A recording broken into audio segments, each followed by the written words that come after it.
Hare Krishna. Hare Krishna. So, reading Canto 3, Chapter 6, Text 5, Creation of the Universal Form. Om Namo Bhagavate Vasudevaya. Om Namo Bhagavate Vasudevaya.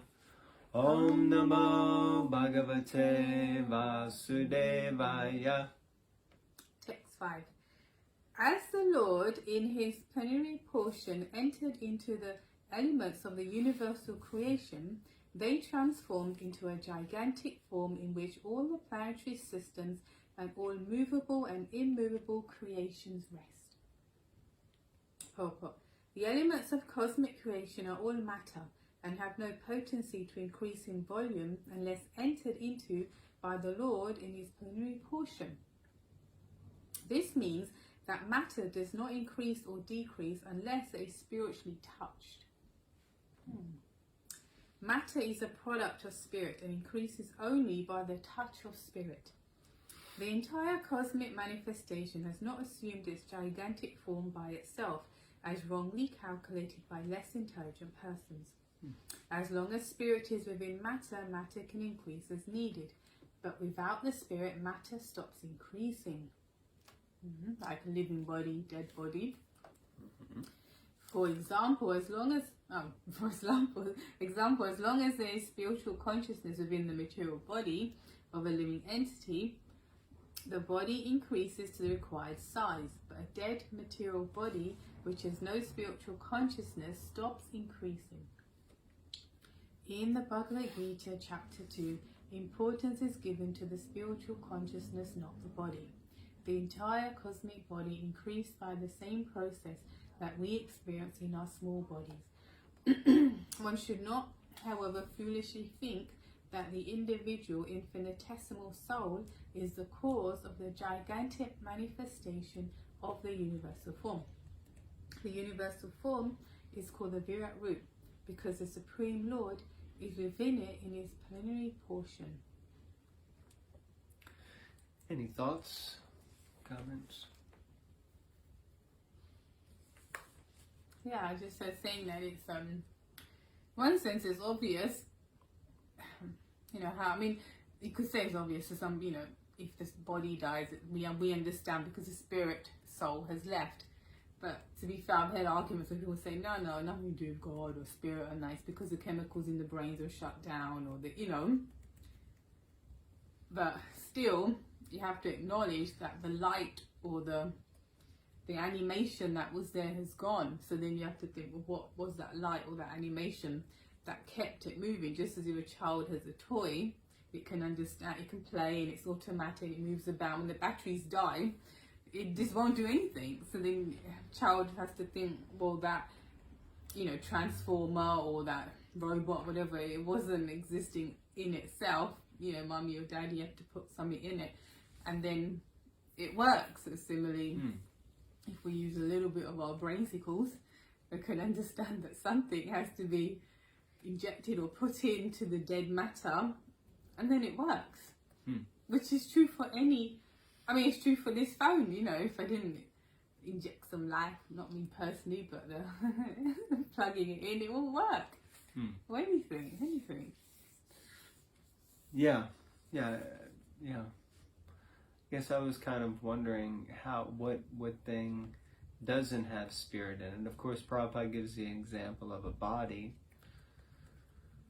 So I guess that means, if the spirit soul is present in something, then it kind of grows and goes through this process. I think there are six stages of transformation, right? Something comes into being, it stays for some time, it produces it grows, produces byproducts, dwindles, and eventually passes. Yeah. So those six shows the existence of the soul or life, spirit. Yeah. Okay. So where are we at? Text 6 now, right? Yeah. Text 6. The gigantic Virat Purusha, known as Hiranmaya, lived for 1,000 celestial years on the water of the universe, and all the living entities lay within him. Okay. Purport. After the Lord entered each and every universe as the Garbhodakshaya Vishnu, half of the universe was filled with water. The cosmic manifestation of the planetary systems, outer space, etc., which are visible to us, is only 1/2 of the complete universe. Before the manifestation takes place and after the entrance of Vishnu within the universe, there is a period of 1,000 celestial years. All the living entities injected within the womb of the Mahatattva are divided in all universes with the incarnation of Garbhodakshaya Vishnu, and all of them lie down with the Lord until Brahma is born. Brahma is the first living being within the universe, and from him all other demigods and living creatures are born.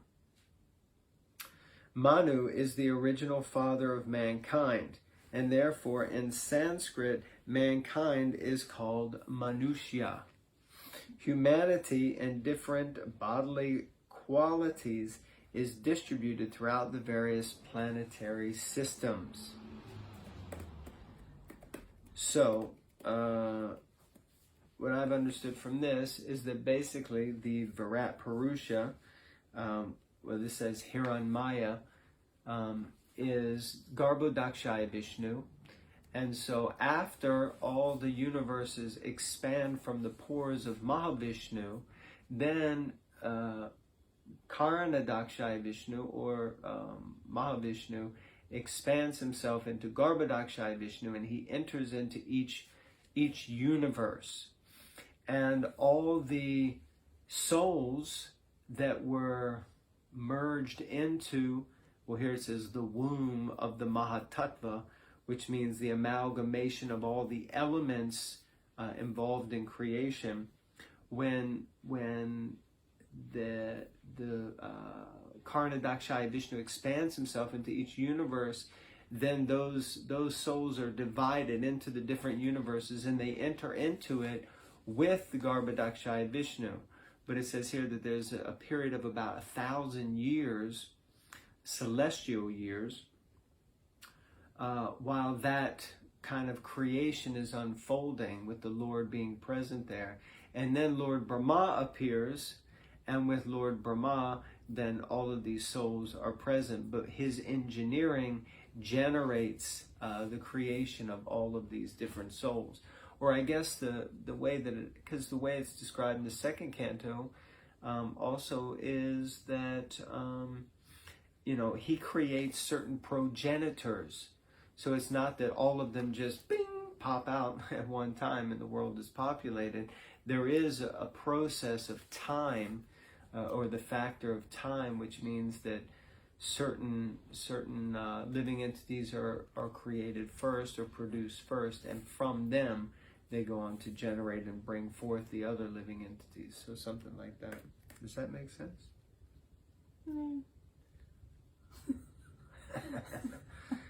Okay. Would you like to tell me what didn't make sense? No, it's all good. It's all good. Okay. Text 7.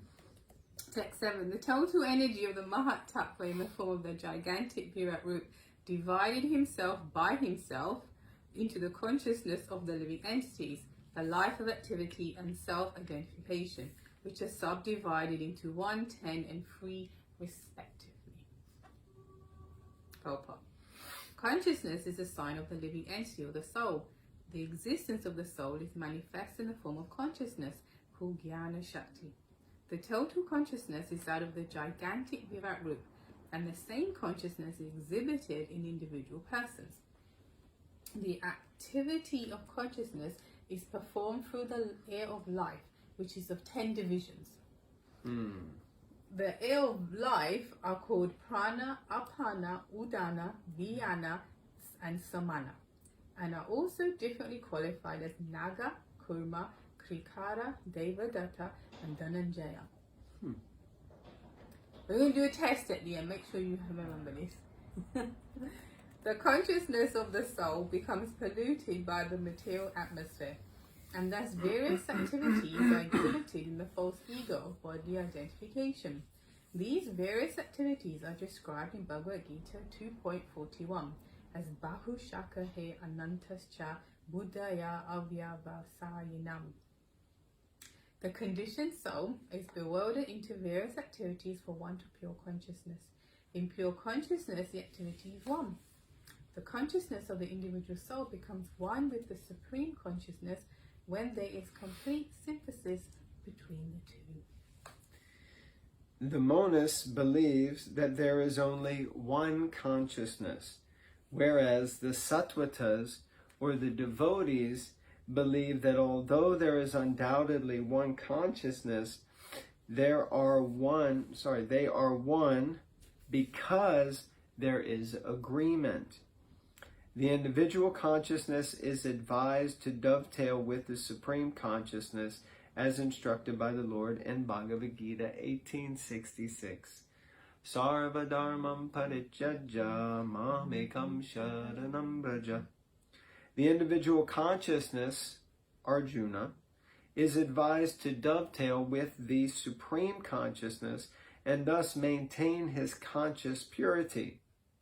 It is foolish to try to stop the activities of consciousness, but they can be purified when they are dovetailed with the Supreme. This consciousness is divided into three modes of self-identification according to the proportion of purity. Adhyatmika, or self-identification with the body and mind. Adibhotika, or self-identification with the material products.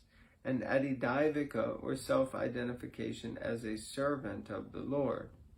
Of the three, Adidaivika self-identification is the beginning of purity of consciousness in pursuance of the desire of the Lord. Any thoughts? So we're being told to become one with God, but not one with God as is popularly misunderstood by people that don't understand. You don't become one like I'm God, I'm one. But it actually means you dovetail your consciousness. So we follow the Lord's order, the Lord's desire, which if you think about it, we do all the time anyway with our near and dear ones, our loved ones and that, family and friends, whatever. We don't become one with them, but it's quite natural that we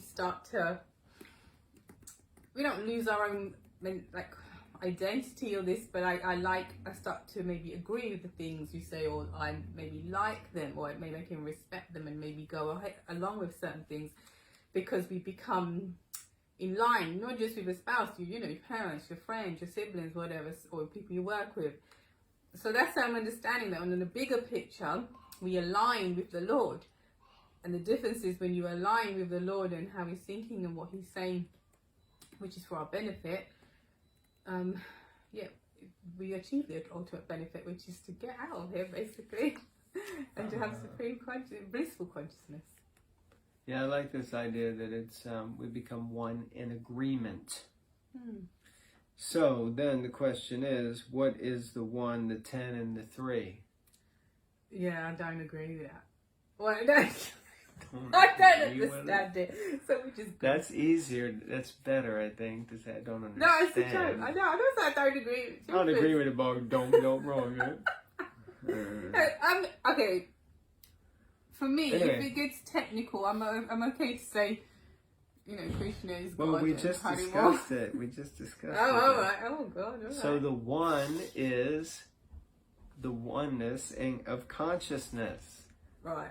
The one supreme consciousness. Mm-hmm. But, as Prabhupada points out, that's one in agreement, not one in a sense, in unity. Yeah, to become one. Not one in dissolution. Yeah. Then, what is the 10? Oh, the life is... Yes, the 10 life heirs. So generally, we usually discuss 5. The second 5 that are listed, I'm not so familiar with. But the first 5, when we do the Annaprasana, which is the first grain ceremony for a child, one of the samskaras, then each time you feed the child, you feed the child 5 times, and each time there's the mantra is dedicated to the balancing of that life air, because it's described that within the body there are airs. There are airs that are flowing, if I can get this correct, there are airs that flow down, airs that flow up, airs that flow around the body, airs that go out, and airs that go in. Something like that, to that effect. So the soul is seated on those airs. Mm-hmm. So it's described that whenever there's dis-ease, disease, or dis-ease, or distress within the body, one of these life airs is out of balance, which is why often we see pranayama is suggested and recommended as a process for balancing those life airs and centering one up. And actually they say that just by doing pranayama you can cure many different diseases. So that's the 1 and the 10. And what is the 3? It is Adhyatmika, Adhibhautika, and Adhidaivika, which generally we hear them as the threefold miseries. But they're given, those terms are used differently in different places. So Adhyatmika here is self-identification with the body and mind. Adhibhautik, which usually means other people's bodies and minds, is called self-identification with material products. And then the last one is Adhidaivik, or self-identification as a servant of the Lord, which is interesting because usually that's the distresses that come from the material nature. Right, the higher beings, the demigods. Yes, yeah. So it seems that these terms can be used slightly differently. Now it's interesting, Adhidaivik, of course, when we say distress is coming from devi prakriti, the divine energy, or let's say the material energy, devi esha gunamayi mama maya dharaya, then we say it's coming from the material energy. But it's interesting because here it's saying that it's when you identify with the divine or with yourself. So that maybe deserves a little bit more study and understanding. You read that, correct? Now muted. I did? Okay, yes. Text 8. The gigantic universal form of the Supreme Lord is the first incarnation and plenary portion of the Supersoul. He is the self of an unlimited number of living entities, and in him rests the aggregate creation which thus flourishes. Purport. The Supreme Lord expands himself in 2 ways, by personal plenary expansions and separated minute expansions. The personal plenary expansions are Vishnu tattvas, and the separated expansions are living entities. Since the living entities are very small, they are sometimes described as the marginal energy of the Lord. But the mystic yogis consider the living entities and the Supersoul Paramatma to be one and the same. It is, however, a minor point of controversy. After all, everything created rests on the gigantic Virat, or universal form of the Lord. You get a little technical there, huh? Yeah. I mean, how these mystic yogis are considering the living entities and the super soul to be one and the same. In the same way that the monists consider all of us to be one with God. So the idea is that we need to merge our apparently individual consciousness with the supreme consciousness.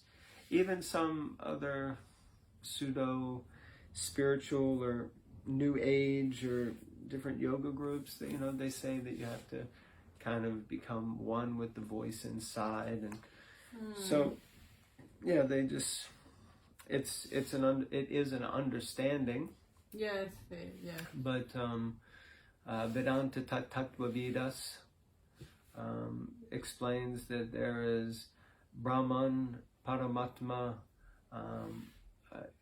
Bhagavan iti sabhyate, that there is these three understandings, Brahman, Paramatma, and Bhagavan, and they're distinctly individual, but they are simultaneously also all the same one Supreme Lord. So that's the philosophy of Sri Chaitanya Mahaprabhu, which is Achintya Bheda Abheda Tattva. Right. Hare Krishna. And there is 20 minutes. Okay, so we're trying to keep the sessions to 20 minutes fixed, so you just get a little dose and you might be inclined to watch the whole thing. Sometimes 30 minutes is a little too long for most people. I guess if we did it for 2 minutes, maximum people would watch, but at least you should dive into the Bhagavatam for a good 20-minute dose. So. Yeah. Okay, so thank you all very much. Thank you. Special hello to Sally Webb. Thank you for showing appreciation about the readings. Thank you, Sally. Thank you, everyone that watches. Okay, yes, thank you, everyone. We don't want to just point one person out and not everybody else, so now we're in trouble. So I'm going to have to get the names of everybody who watches. Yeah, well, you got to put your name first. Yeah. And if you have any questions or comments or corrections or different thoughts, then please share it in the comments box, and we will be happy to come back to you. Yeah. And if you'd like a set of Grantaraj Srimad Bhagavatam, then please let us know. We'll be happy to try to sort it out for you. Yes. Thank you very much. Srila Prabhupada Ki Jai. Hare Krishna. Hare Krishna.